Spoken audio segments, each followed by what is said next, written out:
खुलुमबाय बे आकाशवाणी गुवाहाटी मुवाबाबु दुलाराय खोनासंग्राफोरनिसिम अननाय मोजां मोननाय आरो सिबिनायखौ जासिहरनानै दिनैनि रादाबखौ फरायदों आं बानेश्वर बर'आ।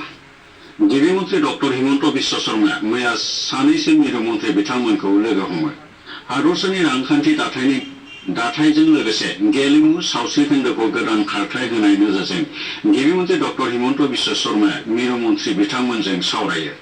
मैया लेङाइ हादरगिरि CP राधाकृष्णन बिथांखौबो गोदान दिल्लीयाव लोगो हमो गिबि मन्त्रि हिमन्त बिश्व शर्माया। गिबि मन्त्रि डक्टर हिमन्त बिश्व शर्माया मैया मिरु मन्त्रि पीयूष गोयल, मनसुख मांडाविया, JP नाड्डा, हरदीप सिंह पुरी आरो नितिन गडकरी बिथांखौबो लोगो हमो। बुरलुंबुथुरनि सिंजों दन्दर लामा लुनाय, काजिरङानि एलिभेटेड करिडर, राजा लामा फेहेरनाय आरो फाहामनाय आयदायाव गिबि मन्त्रि डक्टर हिमन्त बिश्व शर्मा बिथाङा नितिन गडकरीजों गुवारै सावरायो। फैगौ 5 जुनाव मुलुगनां आबहावा सानजों लोब्बा लाखिनानै हादरसायाव 1 कोटि बिफां फुलि गायनायनि थांखि लानाय जादों। गाव मददारि आइजो गौथुमफोरनि 35 लाखनिबो बांसिन आइजोफोरखौ बे बिफां फुलि गायनायजों लोब्बा जाहोगोन।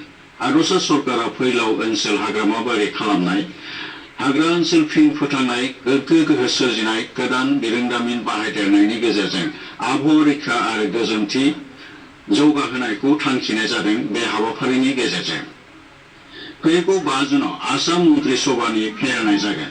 खानापारानि ज्योति बिष्णु आरिमु मुलुगनां अडिट'रियामाव बे समायखिरा लानाय हाबाफारिखौ बानजायगोन।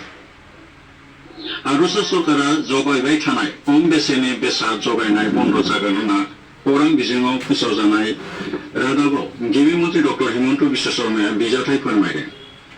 सरकारा जगायबाय थानाय खम बेसेननि मुसुर दालि, सिनि आरो संख्रि जगायनाय बिथांखिया सोलिबाय थागोन होनना गिबि मन्त्रि डक्टर हिमन्त बिश्व शर्माया मिथिनो होदों।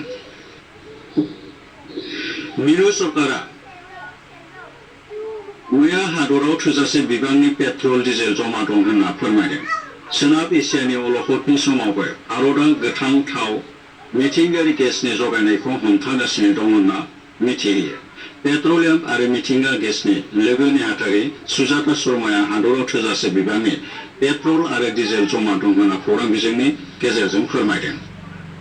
मुलुगदांखा थावनि काजिरङा हायुङारि हाग्रामाया इक' शपनि गेजेरजों 2025-2026 बोसोराव 1 कोटि 87 लाख रांनि बेसाद फाननो हायो। 2024-2025 बोसोराव बे फाननायनि बिबाङा 1 कोटि 24 लाख रांमोन। मख'जाथावदि हायुङारि हाग्रामाया एमाजन आरो सरकारि मार्केट प्लेसआव बेनि गुवार फोसावथाय इक' शपखौ बेखेवनाय जादों।